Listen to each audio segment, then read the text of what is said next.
السلام عليكم ورحمة الله وبركاته. صباح الفل، صباح السعادة، صباحكم زي العسل بزيادة. انتوا عارفين النهاردة أنا جاي أعمل إيه؟ النهاردة حموم الحمام. واحنا قلنا الحمام ده احنا بنحميه بملح خشن، يعني مش ملح طعام. إيه هو الملح الخشن ده بقى؟ الملح اللي بيجي من الملاحات أو أي ملح موجود في أي مقلة بتاعت لب. الملح الخشن يا جماعة بيبقى فيه نسبة تمليح جامدة عن الملح اللي هو المقرر بتاع الطعام. ملح الطعام ضعيف شوية، فاحنا محتاجين ملح علشان يكوي الجراب بتاع الريشة اللي هو خلص وعاوزين ننشفوه خلاص. فانا النهاردة معاكم في الملاحات اهو زي ما انتم شايفين، وجاي النهاردة اجيب ملح للحمام. يلا بينا. بصوا بقى اخواتي، احنا الملاحات اهي، دي ملاحات. تعالوا بقى اوريكم الملح اللي انا جاي اطلعه اهو. بصوا ده الملح اللي انا جاي اطلعه اهو، شايفينه؟ الملح اهو اهو، ده الملح اللي انا جاي اخده من هنا اهو اهو. نغسل دي بس كده، ايوه اهو يا جدعان، تمام اهو.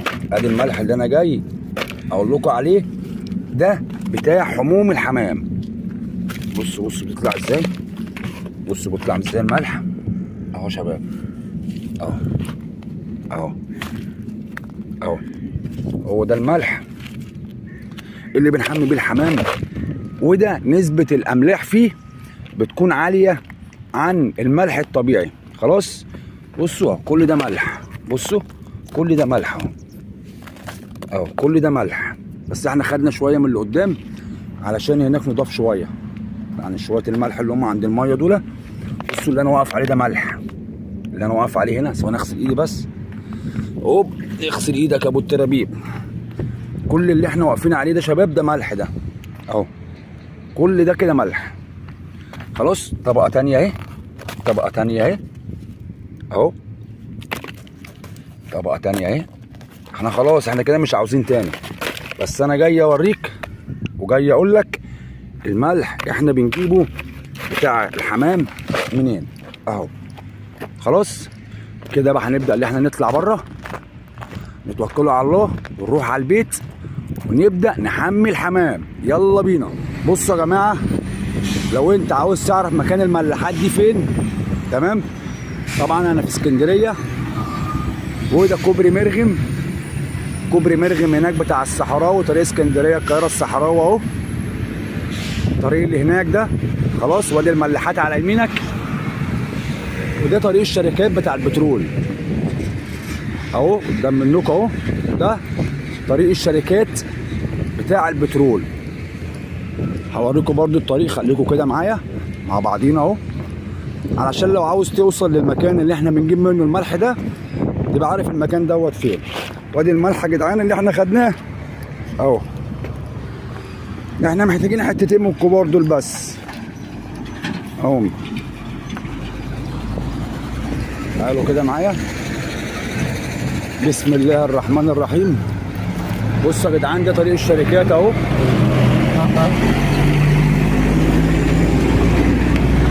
اهو كده. انت رايح على ايه؟ على مرغم على الصحراوي.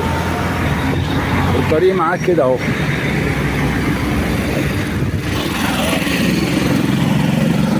اهو يا جدعان. واحنا كده ده طريق الصحراوي اهو، وادي طريق الشركات زي ما انتم شايفين.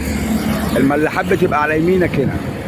خلاص يا رجاله، يلا بينا توكلوا على الله.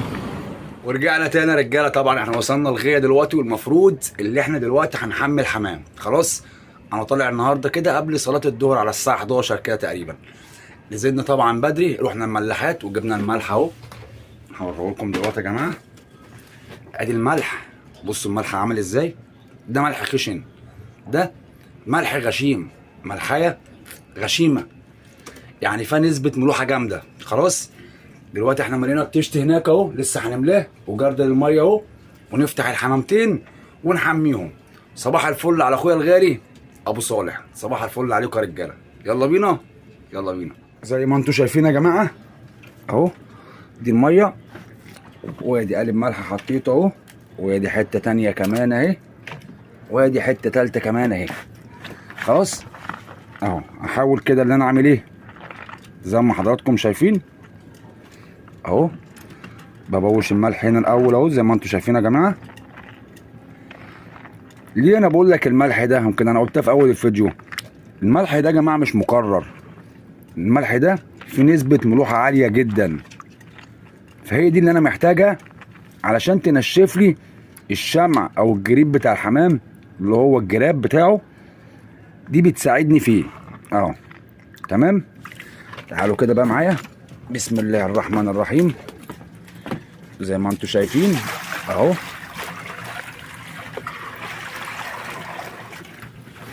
واجي على الشوار الاخر دول بقى ان انا هعمل كده في الميه، ابوشهم خالص، خلوه بايش خالص اهو.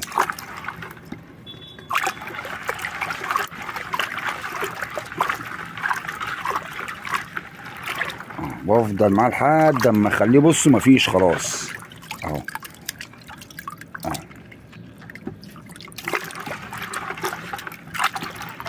تمام.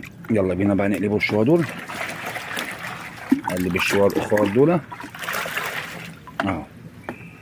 خلاص بصوا بقى الملح عمل ازاي هنا يا جماعه اهو. بايش الملح كده بايش معانا اهو. الفايده بتاعت الملح لحموم الحمام يا جماعه حاجه مهمه جدا، علشان تقدر فرد الحمام ده يبقى داخل معاك التماسي ريشه كويس، ريشه جامد، حمامه مخدومه. الحمامه لو مش مخدومه ما تقعدش في المجال وتقلق منك وتقطع بدري، فاهم حاجه عندنا الخدمه. خلاص تعالوا بقى كده معايا، يلا بينا نفتحوا الحمامتين ونشوفوهم هيعملوا معانا ايه كده يا جماعه. خلاص طبعا انا مش حاطط الاستاند، بس هفتح الحمامتين كده وعلى الله حكايتنا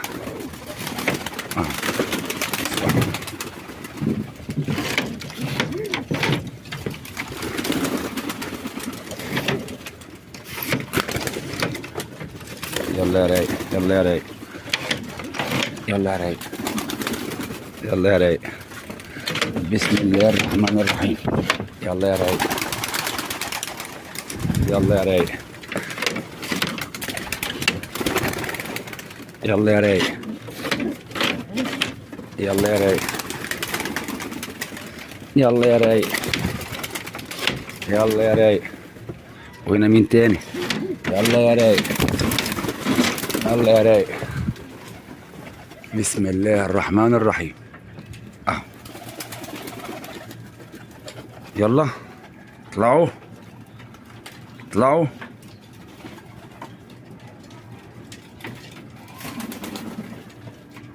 لازم بقى هنا يا جماعه نقفل البيبان على طول زي ما احنا قلنا، لازم الباب يتقفل على طول في ظهر ايه الحمام. الحمام يطلع تقفل على طول الباب، ما ينفعش تفتح بيبانك او تسيب بيبانك مفتوحه طالما انت بتهوي الحمامه او بتشمسه، علشان الحمام ده ما يعشقش بعضه. في الحانه ما طلعش. يلا يا ريس اطلع يا ريس.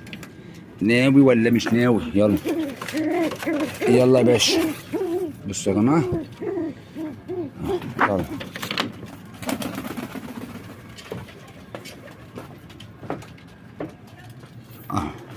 هنقعدوا بقى هنا ونتفرجوا عليهم، هنقعدوا هنا ونتفرج عليهم اهو. بصوا في اللي طاير وفي اللي على العرق. ما بكرش الحمام اهو. بيحط الحمام اهو اهو. اللي طاير طاير، واللي حط على العرق حط. هنشوفه بقى دلوقتي اهو. هيبدأ بقى الحمام اللي هو ينزل كده في المية يستحمى.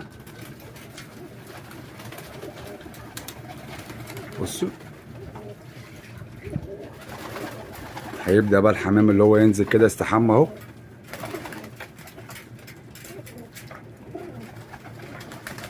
اهو.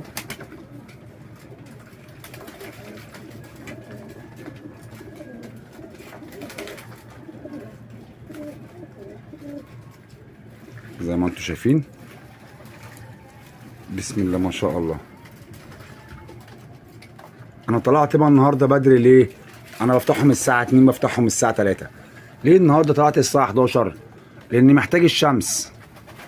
انا محتاج لهم النهارده شمس، والعماره اللي جنبي يا جماعه ما بتخليش الشمس تضرب عني من بعد الساعه 2 3. تمام. طبعا الزغلول الفحم والشاب الفحم كنت انا فاتحهم دلوقتي ولسه قافلهم، هو دقر مني اهو. بصوا دقر مني اهو. دقر ده يعني ما حبس مع الحمام. ده اللبلق الاسود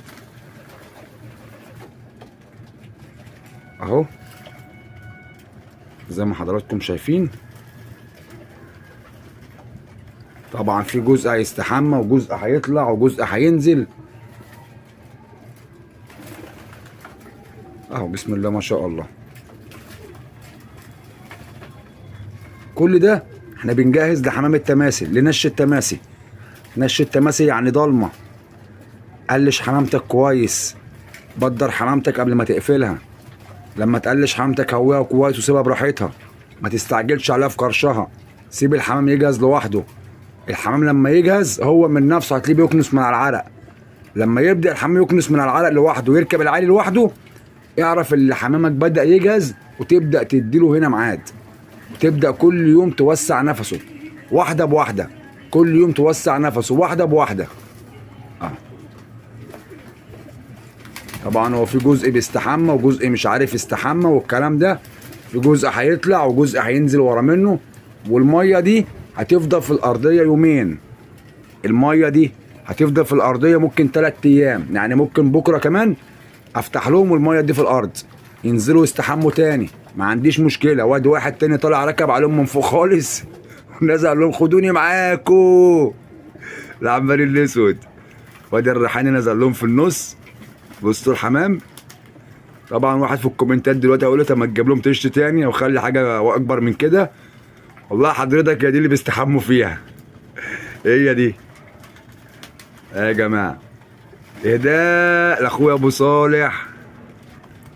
صباح الفل عليك يا ابو صالح. قال لي ما تنساش فيديو الحموم. عينيا يا قلب اخوك. ده فيديو الحموم يا جماعه النهارده اهو. وزي ما قلت لكم الملح اهو.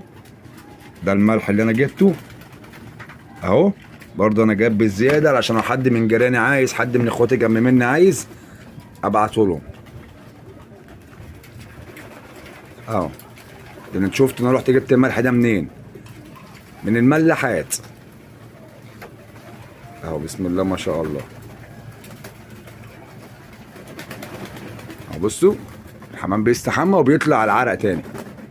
الحمام ده بقى لو انا لسه فاتحه بقى وقافله بقالي 5 6 شهور وجيت احميه، مش هيقدر يطلع على الكرسي ده. مش هيقدر يطلع.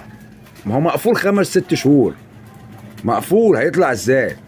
وبعدين لما يكون النهارده اول يوم بهويه، اول يوم هويه ده ممنوع يا جدعان. الميه ممنوع.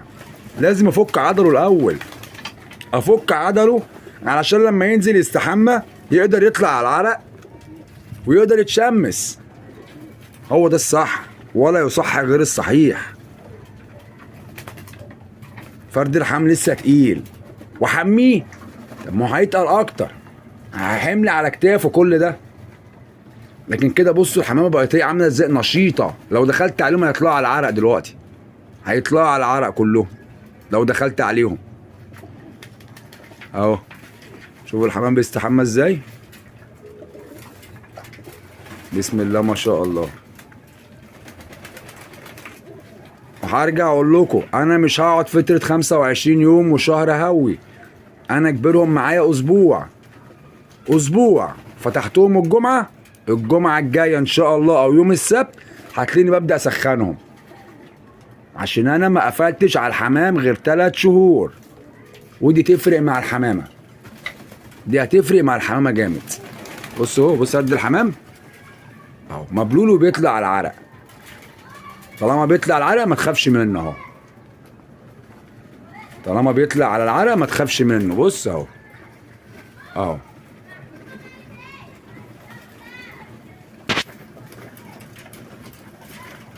عاوزك تغوى كده بعقل، اغوى بحرفيه، مش عايزك تسمع اي كلام.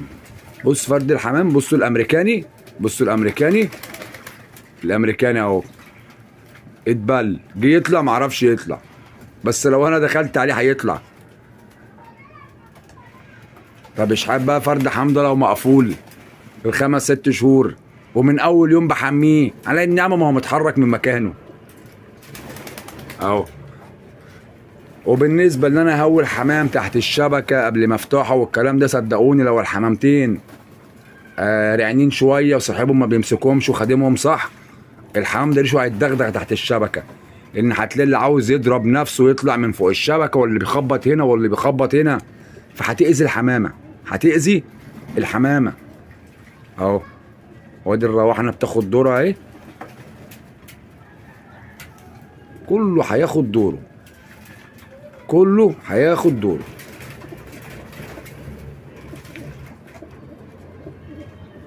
اهو. كل واحد هينزل ياخد دوره. الحمام ده بعد ما يستحمى دلوقتي يا شباب، هغسل لهم مسقه ميه واحطها لهم هنا، هغسل لهم مسقه ميه واحطها لهم هنا، علشان الحمام ده يقعد له بتاع ساعتين 3 في الشمس، اكيد هيعطش، اكيد جوفه هيحمى عليه. خلاص في الحاله دي، في الحاله دي لازم احط له ميه هنا، بدل ما ينزل يشرب لي من الميه ام ملح. ده النهارده بس كده علشان خاطر الحمام ما تشربش من طشت الميه ده اهو.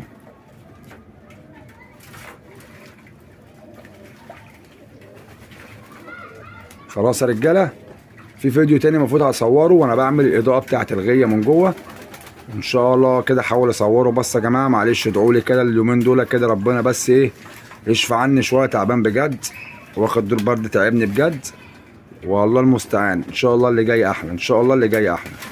انا عايز اعرف بقى اللي راح هناك ده، بصوا ده اللي راح يستكنيس في التحديق يعني، بصوا هو مش همه مثلا اللي هو استحمى في ميه بملح وراح يرقد في التحديق. بصوا الحمامه، بصوا الحمامه تستحمى ازاي. فرد الحمام عارف هو بيستحمى ازاي، وعارف بينزل كتفه ازاي، وعارف بيرمي ريشه في الميه ازاي